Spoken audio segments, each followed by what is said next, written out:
అందరికీ నమస్కారం. నేను Swaroopa Potlapalli. Welcome to I dream. సనాతన ధర్మాన్ని, హిందువులను, ఆడవాళ్లను, ప్రకృతిని రక్షిస్తానంటూ కాపాడుతానంటూ బిల్డప్ ఇచ్చిన అఘోరి ఏమైపోయింది? అధికారులను, పోలీసులను హడలెత్తించి, అదిరించి, బెదిరించి ఆలయాల్లోకి వివిఐపి ట్రీట్మెంట్ పొందిన ఆమె ఇప్పుడు ఎక్కడుంది? ఆ తర్వాత గడ్డాలు మీసాలతో అదృశ్యమైపోయిన అఘోరి ఏమైపోయిందనే దాని మీద ఇప్పుడు రకరకాలుగా ప్రశ్నలు తలెత్తుతున్నాయి. నెక్స్ట్ మంత్ జరగబోయే కుంభమేళాలో ఆమె దర్శనం ఇవ్వబోతున్నట్టుగా, మళ్ళీ కొత్త హడావిడి సృష్టించబోతున్నట్టుగా కొంత ఇన్ఫర్మేషన్ అయితే ఉంది. ప్రస్తుతం నాతో పాటు వారణాసి నుంచి అఘోరా శక్తిపీఠం వ్యవస్థాపకులు వైఎస్ బాలకృష్ణ గారు జూమ్ లో ఇంటర్వ్యూలో రెడీగా ఉన్నారు. ఆయనతో మాట్లాడదాం. సరే, నమస్తే. జన్మనిచ్చిన తల్లిదండ్రులకు నమస్కరిస్తూ విశ్వేశ్వర కరుణాకటాక్ష సిద్ధిరస్తు. చెప్పమ్మా. మీరు మొదటి నుంచి చెప్తూనే ఉన్నారు, అఘోరి అనేది ఒక హంబక్. ఆమె ఎంత పబ్లిసిటీ స్టంట్ కోసమే ఇదంతా చేస్తుంది, అంతకు మించి ఇంకేం లేదు, కొన్నాళ్లలో ఈ హడావిడి అంతా తగ్గిపోతుంది అన్నారు. మీరు చెప్పినట్టే సడన్ గా ఆమె మాయమైపోయింది. ఇప్పుడు ఎక్కడుంది, ఏం చేస్తుంది అనే దాని మీద ఒక డిస్కషన్ అయితే నడుస్తుంది. మీరేమంటారు? ఎంత హంబక్ అఘోరి అని చెప్పిలా గాని అఘోరి అనే అంటున్నారు జనాలు. శ్రీనివాస్ అంటల్లా. అతను ట్రాన్స్జెండర్ కాదు అని చెప్పిన మొట్టమొదటి వ్యక్తిని నేను. అతను అఘోరా కాదు అని చెప్పినటువంటి వ్యక్తిని నేను. అతను చేసే పనులన్నీ అఘోర సిద్ధాంతంలోనివి కావు అని కూడా ఫస్ట్ నుంచి నేను చెప్తూనే ఉన్నా. మళ్ళీ ఈ మధ్య కాలంలో ఒక వీడియోలో మతాలను రెచ్చగొట్టే విధంగా వాయిస్ ఇస్తుంది ఆమె. అవార్డు ఏం వాయిస్ ఇస్తున్నాడు? ముస్లింస్ లేకుండా తరిమేస్తా, వీళ్ళని లేకుండా తరిమేస్తా. అసలు ఇతన్ని పెంచి పోషించింది ఎవరైనా గాని వీడికి సపోర్ట్ గా ఉన్న వాళ్ళు ఏ విధంగా సపోర్ట్ గా ఉన్నారో నాకు అర్థం కాల. అతనికి ఏమీ తెలియదు అన్న విషయం అందరికీ తెలుసు. ఒక స్థితిలోకి వచ్చిన తర్వాత జనాలు కూడా అతను అఘోరా కాదు అనేటువంటి దీంట్లోకి వచ్చేశారు. ఎంత దారుణమైన స్థితిలోకి తీసుకెళ్లాడంటే పోలీస్ వ్యవస్థని కానీ, ట్రాఫిక్ ని కానీ, జనాలని కానీ, నేను వస్తే అన్ని ఆపేయాలి, ఫస్ట్ నాకే ప్రిఫరెన్స్ ఇవ్వాలి, విఐపి ట్రీట్మెంట్ కావాలి, ఇన్ని చేయించుకున్నాడు కదా. ఈసారి రమ్మనండి, పోలీసులు తీసుకెళ్లి లోపలేస్తారు, అందులో అనుమానమే లేదు. ఎందుకంటే ఆల్రెడీ 2 కేసులు కూడా ఉన్నాయి. తను వాటికి సమాధానం చెప్పాలి. వాడు సమాధానం చెప్పకపోతే ఊరుకోరు కదా, అరెస్ట్ చేస్తారు కదా. వాడు వస్తాడా రాడా అనేటువంటి పాయింట్ పక్కన పెడితే మాటి మాటికి చెప్తున్నాను, అసలు అతను అఘోరా కాదు. ఎటువంటి విద్యలు లేవు, మాయలు మంత్రాలు కూడా లేవు. అసలు మాయలు మంత్రాలున్నా ఈ రోజుల్లో పట్టించుకునే జనాలు అసలు లేరు. సో వాడి గురించి అసలు టాపిక్ ఎత్తటం కూడా నాకు చాలా చిరాకు అన్నమాట. ఎంతమందిని బాధ పెట్టాడమ్మా? ప్రతి ఒక్కళ్ళని బాధ పెట్టాడు. అటు ట్రాన్స్జెండర్స్ ని బాధ పెట్టాడు, ఇటు ఆడవాళ్ళని మోసం చేశాడు. 3 వాడికి వాడు మోసం చేసుకున్నాడు. అఘోర సిద్ధాంతం అంటే ఏంటో కూడా తెలియకుండా జనాలు పిచ్చిగా వాడిని నమ్మేశారంటే వాళ్ళు తప్పు కాదమ్మా, నమ్మే జనాలు గొర్రెలు. అది విషయం. చెప్పమ్మా, ఇంకా ఏం కావాలి? అఘోరి అనే వ్యక్తి వచ్చిన తర్వాత జనం నమ్మినట్టే నమ్మారు, కానీ ఆ తర్వాత అతను చేస్తున్నదంతా మోసం అని గ్రహించారు. ఆ తర్వాతే కదా ఆయన గడ్డాలు మీసాలతో దర్శనం ఇచ్చిన తర్వాత ఎంతో మందిని నిలదీశారు, నువ్వు చెప్పింది ఏంటి, చేస్తున్నది ఏంటి అని. అయితే అన్నిటికీ మించి అతను దిగంబరంగా తిరగడం, ఆ తర్వాత ఆత్మార్పణ అంటూ పెట్రోల్ క్యాన్లు పట్టుకొని తిరగడం, శ్మశానంలో పూజలు, అసలు వీటన్నిటిని కూడా ఇప్పటికీ గుర్తు చేసుకుంటే నాకైతే కొత్తగానే అనిపిస్తూ ఉంటుంది. ఎందుకు ఇలా చేశాడంటారు? నేను మీకు లాస్ట్ ఇంటర్వ్యూలో చెప్పా, కొత్తగా అనిపించినా కానీ ఇప్పుడే ఏమైందండి, వచ్చే సంవత్సరం చూడండి ఇంకా విచిత్రాలు ఎన్నో జరుగుతాయి. కొత్త సంవత్సరంలో ఇలాంటి స్వాములు అనేకం పుట్టుకొస్తూ ఉంటారు. ఇవన్నీ జనాలు అలా చూసి వదిలేయాలి, అలా అని చెప్పి పట్టుకొని కూర్చుంటే నష్టపోయేది జనాలే. వీడి వల్ల దేశానికి కాదు కదా, వాళ్ళ తల్లిదండ్రులకు కూడా నయా పైసా ఉపయోగం లేదు. మాటి మాటికి నేను అఘోరాని. అసలు అఘోర అవ్వటానికే ఎన్నో జన్మలు పుణ్యం చేసుకోవాలి. అఘోరాల సిద్ధాంతం వీడికి ఏమన్నా తెలుసా? ఒక్కటి చెప్పమనండి, ఒక్కటి. ఏదో ముద్రలు వేస్తాడు. పోనీ వేసిన ముద్రలకు అర్థం చెప్పమనండి. Of knowledge is most dangerous అని వీడికి నాలెడ్జే లేదు, కావాలని ట్రాన్స్జెండర్ అయ్యాడు. ఎందుకు అయ్యాడు? శివుడికి అర్పించడం ఏంటి? ఎవడు అడిగాడు నిన్ను? శివుడు ఏమన్నా వచ్చి నీ బాడీలో ఒక పార్ట్ నాకు దానం చేసేయని అడిగాడా? వీడేమన్నా భక్త కన్నప్ప? పాప ఆయన కంటప్ప నీళ్ళు వస్తూ ఉంటే, నీళ్లు కారుతున్నాగాడు తుడుస్తున్నా కానీ నీళ్లు వస్తూ ఉంటే కన్ను తీసి కన్ను పెట్టాడు. అది కూడా కన్ను అడగలేదు శివుడు, పరీక్ష కోసం చేశాడు అక్కడ. ఏం భక్త కన్నప్ప కాదు కదా. ఇట్లాంటి వాళ్ళు రోజుకి 100 మంది పుట్టుకొస్తారు. ఒకళ్ళేమో నేను దేవుడితో మాట్లాడతా అంటాడు, ఇంకొకళ్ళేమో నేను దేవుణ్ణి చూపిస్తా అంటారు, ఇంకోళ్ళు నేను ఆత్మని బంధిస్తా అంటారు. ఇవన్నీ ఉన్నాయా లేవా అనేటువంటిది పక్కన పెడితే ఇలాంటి పనులు చేయటం వల్ల నెగిటివిటీ ఎక్కువ అవుతుంది. దయ్యాలు ఉన్నాయి, ఆత్మలు ఉన్నాయి, భగవంతుడు ఉన్నాడు. అలా అని చెప్పి వాటితో గేమ్స్ ఆడితే ఎలా ఉంటుంది?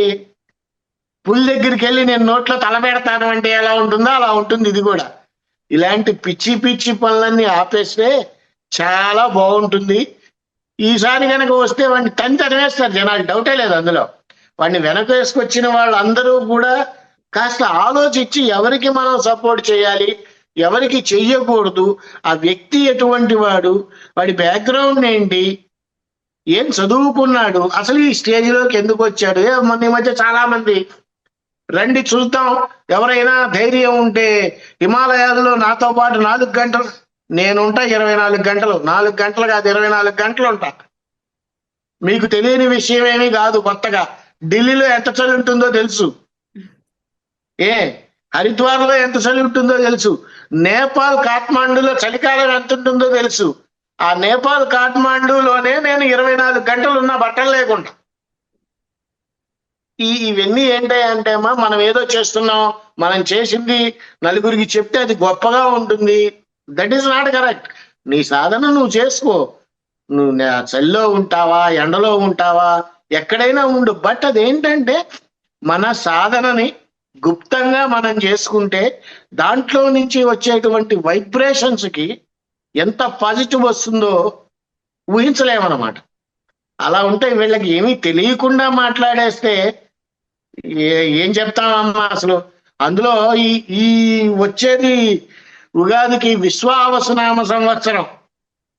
అండర్లైన్ చేసి పెట్టుకోండి, అంతరించిపోయిన జీవులు కూడా కనపడతాయి ఈసారి. అంతరించిపోయిన జీవజాతి కూడా ఖచ్చితంగా ఉనికిలోకి వస్తాయి. సరే, అదంతా ఈ తర్వాత ఉగాది అప్పుడు చెప్పుకోవాల్సిన విషయాలు. మహాకుంభమేళా జరగబోతోంది, అందులో ఈ అఘోరి రాబోతోంది, అక్కడ ప్రత్యక్షమవుతాడు, ఖచ్చితంగా హల్చల్ చేస్తాడు అంటున్నారు. మీరు వారణాసి అఘోరా శక్తిపీఠం వ్యవస్థాపకులు. అసలు అఘోరాలు అనేవాళ్ళు ఎలా ఉంటారు, వాళ్ళ వ్యవహార శైలి కావచ్చు, వాళ్ళ జీవన విధానం, ఇవన్నీ మీకు తెలుసు. అయితే ఇప్పుడు జరగబోయే కుంభమేళాలో అఘోరాలు రాబోతున్నారు, అందులో ఇతను ఉంటాడు అనేది కూడా తెలుస్తుంది. మీరేమంటారు దీని మీద? అసలు కుంభమేళ అంటే ఏంటి? కుంభము అంటే సాంస్క్రిట్ లో కలశం అని అర్థం. మేళన అంటే కలయిక. అంటే సముద్ర మదనం జరిగినప్పుడు అమృత బిందువులు చింది 4 ప్రదేశాల్లో పడ్డాయి. ప్రయాగ, ఉజ్జయిని, హరిద్వారు, నాసిక్. ఈ 4 ప్రదేశాల్లో పడ్డటువంటి అప్పుడు కుంభమేళ వస్తుంది. ఈ కుంభమేళాలో మనం ఏం చేయాలి? మేళన అంటే కలయిక. అసలు కుంభమేళాకి ఈ కలయికకి సంబంధం ఏంటి? పెద్ద వాళ్ళు, స్వామీజీ లాంటి వాళ్ళు కానీ, పీఠాధిపతులు లాంటి వాళ్ళు కానీ మన ఇంటికి వస్తున్నా, లేదు ఒక మందిరానికి వస్తున్నా పూర్ణ కుంభ స్వాగతం పలుకుతారు. అంటే అమృత బిందువులు కలిసినటువంటి పూర్ణ కుంభ స్వాగతం కలుపుతారని అర్థం, ఇస్తారు అని అర్థం.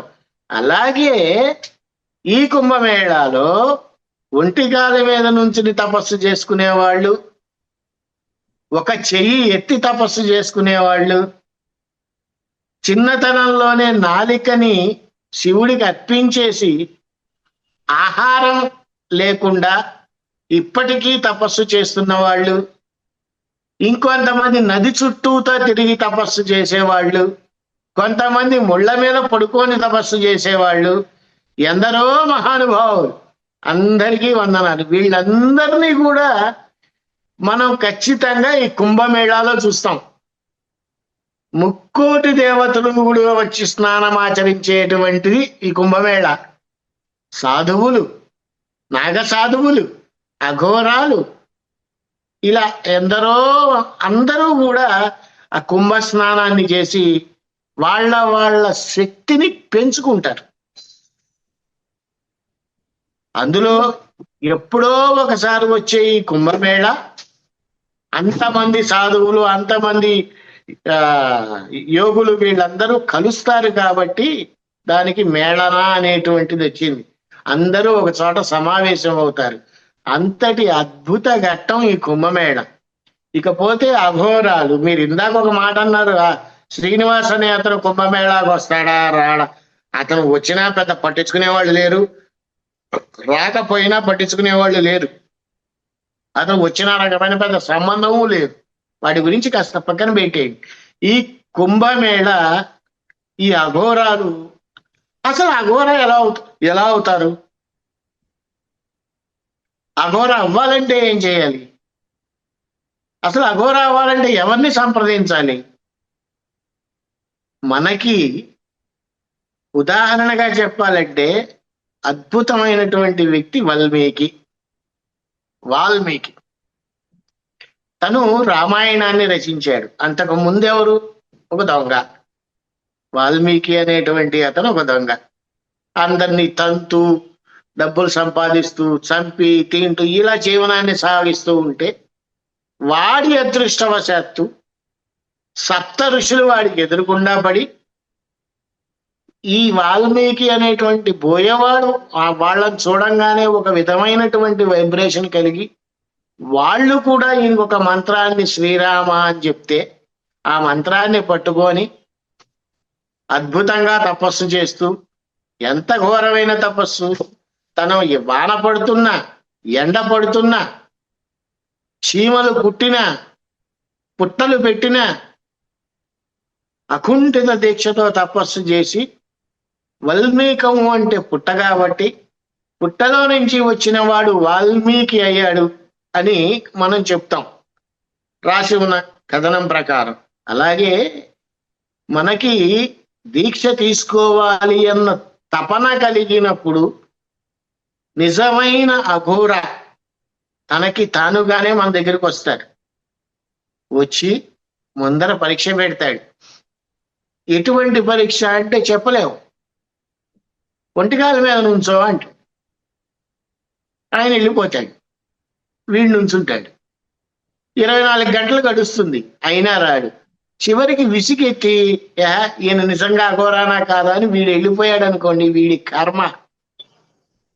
అదే ఉన్నాడనుకోండి, ఆ గురువుకి నచ్చాడనుకోండి, ఒక అఘోర దీక్ష ఇస్తారు. అఘోర దీక్ష ఇచ్చిన తరువాత ఫస్ట్ వాడికి వాడు దహన సంస్కారాలు చేసేసుకోవాలి. అంటే నేను ఇంకొక జన్మ ఎత్తుతున్నాను అఘోర రూపంలో, నాకు ఆ జన్మ అవసరం లేదు అని తనకి తాను పితృకార్యం, పిండ ప్రదానాలు చేసేసుకోవాలి. ఎప్పుడైతే అలా చేసుకున్నాడో ఇంటికి గాని, బంధువులకి గాని, పెళ్ళిళ్ళకి గాని, శుభకార్యాలకు గాని, అశుభకార్యాలకు గాని ఎటువంటి వాటికి వీడితో సంబంధం ఉండదు. 24 గంటలు ఆ అఘోర, ఏ గురువు గారైతే అఘోర మంత్రాన్ని ఇచ్చారో ఆ మంత్రాన్ని చెప్పిస్తూ తనకి తాను సిద్ధింప చేసుకుంటూ ఉండాలి. అంతటి గొప్ప శక్తి అఘోరాల్లో ఉంది. అఘోరాలు తలుచుకుంటే ఇదవుతుంది, అది కాదు అనేటువంటిది లేదు. ఏది కావాలి అని అనుకుంటే అది ఖచ్చితంగా అయిపోతుంది. అలాగే Aghora is equal to Lord Shiva. ఎందుకన్నానంటే ఈ మాట, అంతకు ముందు వరదలు వచ్చినప్పుడు మనందరికీ తెలిసిన విషయమే, కేదార్నాథ్ మొత్తం కొట్టుకుపోయింది. గంగ విపరీతంగా పొంగి పొర్లుతోంది. అటువంటి టైంలో కూడా ఒక రాయి కేదార్నాథ్ గుడిని ఆపింది అని అంటే అది సామాన్య విషయం కాదు కదా. అందుకే Aghora is equal to Lord Shiva అంది. అలాగే కుంభమేళ అసలు త్రివేణి సంగమంలో ఎందుకు జరుగుతుంది? అమృత బిందువులు పడ్డాయి కాబట్టి జరుగుతుంది. అసలు త్రివేణి సంగమం అంటే ఏంటి? త్రివేణి అంటే 3 పాయలు కలిగినటువంటిది. గంగా, యమున, సరస్వతి. ఇప్పుడు ఆడవారు జడ వేసుకున్నారనుకోండి, ఎన్ని పాయలు తీస్తారు? 3. పాయలు. వేసుకున్న తర్వాత కనపడేవన్నీ? 1 2. 2 ఆ కనపడకుండా ఉండేదే సరస్వతి నది. ఓకే. వేణి అంటే జడ. అమ్మవారు అలా తరంగాలుగా వెళ్తూ వెళ్తూ నాకు పండగ వస్తోంది, పెద్ద పండగ వస్తోంది, 3,000,000 దేవతలు వచ్చి నన్ను పునీతం చేస్తారు, ఇన్నాళ్ళు జనాల్ని నేను పునీతం చేశాను, ఇప్పుడు నన్ను పునీతం చేయడానికి వస్తున్నారు అఖండమైనటువంటి సాధకులు, యోగులు, నాగాబాబాలు, వీళ్ళందరూ కలిసి నన్ను పునీతం చేయటానికి రాబోతున్నారు అని ఆనంద పరవశంతో ఉంటుంది ఆవిడ. అందువల్ల ఆ కుంభమేళా సమయాల్లో స్నానం ఆచరిస్తే చాలా మంచిది. అందరూ చేస్తారు, ప్రతి ఒక్కళ్ళు చెయ్యాలి కూడా. కానీ కొన్ని చెప్పచ్చో లేదో తెలియదు. కానీ అమ్మ, నాకు ఈసారి వచ్చే వాళ్ళందరికీ కూడా ఒక చిన్న హెచ్చరిక అనుకోండి. ఏంటి వీడు ఇలా చెప్తున్నాడు అని అనుకున్నా నేను బాధపడిన, కానీ కుంభమేళాకి రావాలి అని అనుకున్న వాళ్ళు దయచేసి రాకండి. ఎందుకంటే పొరపాటున కూడా రావద్దు. ఎందుకు రావద్దు అంటున్నానంటే, ప్రస్తుతం కాశీలో 20 లక్షల మంది ఉన్నారు, ప్రస్తుతం ప్రయాగరాజ్లో 20 లక్షల మంది ఉన్నారు. 13వ తారీఖు నుంచి వచ్చే నెల 26వ తారీఖు దాకా దాదాపుగా 10-15 కోట్ల మంది వచ్చేటువంటి అవకాశం చాలా ఎక్కువగా ఉంది. అందులో డౌటే లేదు. 45 రోజుల పాటు జరుగుతున్న ఈ మహాకుంభమేళాకి దాదాపు 40 కోట్ల మంది రాబోతున్నట్టుగా ఇప్పుడైతే ఒక అంచనా ఉంది. దాన్ని బట్టి చూస్తే ఇప్పుడు మీరు ముందుగానే హెచ్చరికలు చేస్తున్నారు, కానీ జనం వీటన్నిటిని పట్టించుకోరు కదా. మీ అందరికీ తెలిసిందే.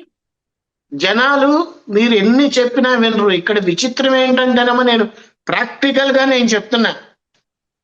ప్రాక్టికల్ గా రావద్దు అని మనం చెప్పలేం, గాని వచ్చేవారు ఎలాంటి జాగ్రత్తలు తీసుకోవాలో చెప్పండి. మీరు ఏ జాగ్రత్తలు తీసుకోలేరు, నేను అదే చెప్తున్నాను. అందుకనే ఏ జాగ్రత్తలు మీరు తీసుకోలేరు. ఫస్ట్ మీరు రూమ్ ఎత్తుక్కోవాలి అంటే 1000 రూపాయల రూమ్ 9,000, 10,000 ఇస్తున్నారు. ఎంత డబ్బని ఖర్చు పెడతారు? ప్లస్ 9,000 కాదు, 10,000 పెట్టినా కానీ రూములు దొరకట్లే. అది కూడా 24 గంటలకు మించి ఇవ్వటల్లా. ఇప్పుడు రాకుండా జనవరి 25 తర్వాత రండి, వస్తే కాస్త ఫ్రీ అవుతుంది. ఆ టైంలో వచ్చి స్నానం చేయండి, తప్పు లేదు. నేను మొట్టమొదటి రోజే మునిగేస్తాను, ఉన్న పాపం మొత్తం పోగొట్టుకోవాలి, మళ్ళీ రేపటి నుంచి ఫ్రెష్గా పాపాలు మొదలు పెట్టాలి అనుకుంటే సర్వే జనా సుఖినో భవంతు అని అనుకోవాలి. ఎందుకంటే ఎలాంటి ప్రమాదము కూడా జరగకుండా చూసుకోవాల్సిన బాధ్యత మనలోనూ ఉంది, ప్రభుత్వం వారి మీద ఉంది. చాలా మటుకు ఏదైనా జరిగితే ఏంటి అనే క్వశ్చన్స్ వస్తున్నాయి. నిన్న కూడా నాకు అలహాబాద్ నుంచి ఒక మీడియా పేరు చెప్పాలండి, మీడియా సంస్థ వారు, అలహాబాద్ నుంచి కాదు సార్, హైదరాబాద్ నుంచి ఒక ప్రముఖ మీడియా సంస్థ వారు నాకు ఫోన్ చేసి లెటర్స్ కూడా పంపించారు పర్మిషన్స్ కి. నేను ఆ లెటర్ ఫార్వర్డ్ చేస్తే అక్కడి నుంచి గవర్నమెంట్ ఆఫీసర్స్ నుంచి వచ్చినటువంటి నాకు సమాధానం ఏంటంటే, రిస్క్ ఎందుకు గురూజీ, వద్దని చెప్పండి, లైవ్ చూపించేసుకోమనండి, లైవ్ ఇస్తారు కదా చాలా మంది అని చెప్పారు. ఆ ఛానల్ పేరు చెప్పడం కూడా నాకు బాగోదు, అందుకని ఆ ఉద్దేశంతోనే నేను ఛానల్ పేరు చెప్పడం లేదు. మీకు చాలా పెద్ద ఛానల్ అది. కాకపోతే ఏంటంటేనమ్మా, చేసే పని కరెక్ట్ గా చేస్తే, ఆలోచించి చేస్తే ఇబ్బందులు జరగకుండా ఉంటాయి. ఇబ్బందులతో వచ్చి ఇబ్బంది పడటం కన్నా కూడా అందులో మెయిన్ ఏంటంటే ఏ ఎండాకాలమో అయితే పర్వాలా, చలికాలం స్వెట్టర్ లేకుండా బయటికి రాలేం, స్వెట్టర్ కాదు జర్కిన్ లేకుండా రాలేం. అంత చలిలో వణుకుతూ స్నానాలు చేసి పిల్లల్ని వేసుకొని పిల్లల్ని గంగలో ముంచి వాళ్ళకి జలుబులు జ్వరాలు దగ్గులు వచ్చి ఇలాంటి వాటికి కాస్త దూరంగా ఉంటే మంచిది. స్నానం తప్పు అని నేను ఎప్పుడు చెప్పను, రాకూడదు అని చెప్పను. 25 తర్వాత వస్తే కాస్త ఈ అఘోరాల తాకిడి కానీ నాగసాధువుల తాకిడి కానీ తగ్గుతుంది. కాబట్టి స్నానం చేయటానికి కాస్త ఉండటానికి వెసులుబాటుగా మనకి అనుకున్నటువంటి బడ్జెట్ లో రూములు దొరుకుతాయి కాబట్టి ఆ టైంలో రండి అన్న. అలాగని మేము శివరాత్రికే ఉండటానికి వస్తున్నాము అంటే ఎంత చెప్పినా వినకపోతే ఏం చేస్తామమ్మా, ఏమీ చెయ్యలేం. అది విషయం. చెప్పు తల్లి. ముక్కోటి దేవతలు స్నానం ఆచరిస్తారు ఈ మహాకుంభమేళాలో అని చెప్పారు. అయితే ముక్కోటి దేవతలే వచ్చేస్తున్నారంటే ఎంత గొప్ప విశేషమైన విశిష్టత కలిగిన ప్రాంతం ఈ త్రివేణి సంగమం అనేది మనకి అర్థమవుతూనే ఉంది కదా. అయితే మరి ఇక్కడికి వచ్చేసి సామాన్యులు మహాకుంభమేళాలో త్రివేణి సంగమంలో స్నానం ఆచరించడం వల్ల కలిగే పుణ్యం ప్రయోజనాలు ఏంటి అంటారు? అదేనమ్మా ఇందాక చెప్పాను కదా, మనకి స్నానం అన్ని చోట్ల కుంభమేళాలకు కానీ పుష్కరాలకు కానీ స్నానాలు చేస్తూ ఉంటారు. అసలు ఏం చేయాలి? కుంభమేళాకి వచ్చాం బానే ఉంది, ఏ విధంగా స్నానం చేయాలి? సంకల్ప ప్రాయశ్చిత్తాలతో కూడినటువంటి స్నానాన్ని దంపతులు చేయాలి. ఆ తర్వాత పితృకార్యాలు, పోయిన వాళ్ళకి పిండ ప్రదానం చేయటము, ఇలాంటి వాటిని ఖచ్చితంగా ఆచరించాలి. ఎందుకంటే మనం ఎంత సంపాదించినా ఎంత కష్టపడ్డా పోయిన వాళ్ళనైతే తిరిగి తీసుకురాలేము. వాళ్ళు ఇచ్చినటువంటి దాన్ని అనుభవిస్తూ కూడా వాళ్ళకి శ్రాద్ధ కర్మలు చేయకుండా చాలా మంది ఉంటున్నారు. అలా చెయ్యండి, శ్రాద్ధ కర్మలు చెయ్యండి, ఎంతో పుణ్యం వస్తుంది. ముక్కోటి దేవతలే వచ్చి కుంభమేళాలో స్నానం చేస్తున్నారు. పాపాలన్నీ పోవాలి అని త్రివేణి సంగమంలో ఉన్నటువంటి ఆ గంగా యమున సరస్వతి అమ్మవార్లు కూడా ఆ ముక్కోటి దేవతలు ఎప్పుడొచ్చి స్నానం చేస్తారా, ఆ నాగసాధువులు ఎప్పుడు స్నానం చేస్తారా, ఆ ఘోరాలు ఎప్పుడు స్నానం చేస్తారా? అంతకుముందు నేను మామూలు జనాలందరినీ పునీతం చేశాను, వీళ్ళందరూ నా కోసం నన్ను పునీతం చేయడానికి వస్తున్నారు అని చెప్పి ఆనందంగా ఉరకలేస్తూ ఉంటుంది. అలాగే ఈ పితృకార్యాలు చేసేటప్పుడు కూడా విపరీతమైనటువంటి డబ్బుల్ని వసూలు చేస్తూ ఉంటారు. ప్రస్తుత పరిస్థితుల్లో ప్రయాగలో కొన్ని పేర్లు ఉన్నాయి, చెప్పకూడదు. అలా పవన్ కుమార్ శాస్త్రి అని ఇలా చాలా మంది ఉన్నారు. ఎవరి దగ్గరికి వెళ్ళినా సరే 500కు మించి పిండ ప్రదానానికి ఖర్చు పెట్టద్దు. అక్కడ బోటు 10,000 ఇస్తావా 20,000 ఇస్తావా అనే సిచ్యువేషన్ ఇప్పుడు. కానీ బోట్లో వెళ్లే సిచ్యువేషన్ అయితే ఉండదు ఇప్పుడు ఈ కుంభమేళాలో. దాని గురించి దిగులు పడక్కల్లా. వచ్చిన వాళ్ళు ఈ కార్యక్రమాలు చేయండి, మాఘ స్నానాలు చేయండి, శివరాత్రికి స్నానాలు చేయండి, పౌర్ణమి స్నానాలు చేయండి. కానీ ఏది చేసినా తమ జాగ్రత్తలు తీసుకొని చేయండి. లేకపోతే జరగరానిది ఏదన్నా జరిగితే తర్వాత ఏమీ చేయలేము. ఆ రేవతి గారు చనిపోయినట్టు ఎన్ని లక్షల కోట్లు ఇచ్చినా అవి రాదు. అలాగే ప్రాణం మనకి ఒక్కసారే పోతుంది, ఒక్కసారే వస్తుంది. వీటిల్ని దృష్టిలో పెట్టుకొని దయచేసి నాకు తెలిసినంత వరకు జనవరి 20 దాకా ఎవ్వరూ కూడా ప్రయాగ రావద్దు, వారణాసి కూడా రావద్దు. వారణాసిలో అస్సలు ఖాళీలు లేవమ్మా. నేను చాలా ఆశ్రమాలను అడిగాను, గురుగారు ఫిబ్రవరి 26 మార్చి 3వ తారీఖు దాకా మా దగ్గర ఖాళీలు లేవు, నిర్మోహమాటంగా చెప్పేస్తున్నారు. పైగా వచ్చే వాళ్ళకి కూడా 1 రోజే ఇస్తున్నారు అకామిడేషన్, 2 రోజులు ఇవ్వటం లేదు. కనీసం అట్లీస్ట్ 3 రోజులన్నా ఇస్తారనుకుంటే అది కూడా ఇవ్వట్లేదు. ఇవన్నీ ఆలోచించుకొని వస్తే బాగుంటుంది. చలికాలం కాబట్టి ఇంత జాగ్రత్త చెప్పాల్సి వస్తుంది. అదే ఎండాకాలం అనుకోండి, ఆ రూమ్ దొరకలేదా పర్వాలా, గంగ దగ్గర పడుకుంటాం. గంగ మెట్ల మీద పడుకుంటాం, అమ్మవారి ఒడిలో పడుకుంటాం అని చెప్పి చెప్పచ్చు. ప్రస్తుతం ఇక్కడ పరిస్థితి అది కాదు. ఇప్పుడు నేను మాట్లాడుతున్నా గానీ టెంపరేచర్ నాకు 12 ఉంది ఇప్పుడు. అలాగే మధ్యాహ్నం రాత్రిపూట టెంపరేచర్ 4, 6 అలా పడిపోతోంది. విపరీతమైన చలి. దయచేసి ఇవన్నీ దృష్టిలో పెట్టుకొని వచ్చే వాళ్ళందరూ కూడా 1కి 100 సార్లు ఆలోచించరండి. నా సలహా అయితే, నన్ను తిట్టుకున్నా పర్వాలా, దయచేసి రావద్దు చెప్తాను. మహాకుంభమేళాలో ఏం జరుగుతుంది అనేది వాస్తవ పరిస్థితుల్ని మాకు కళ్ళకు కట్టినట్టుగా వివరించారు. Thank you so much Balakrishna గారు.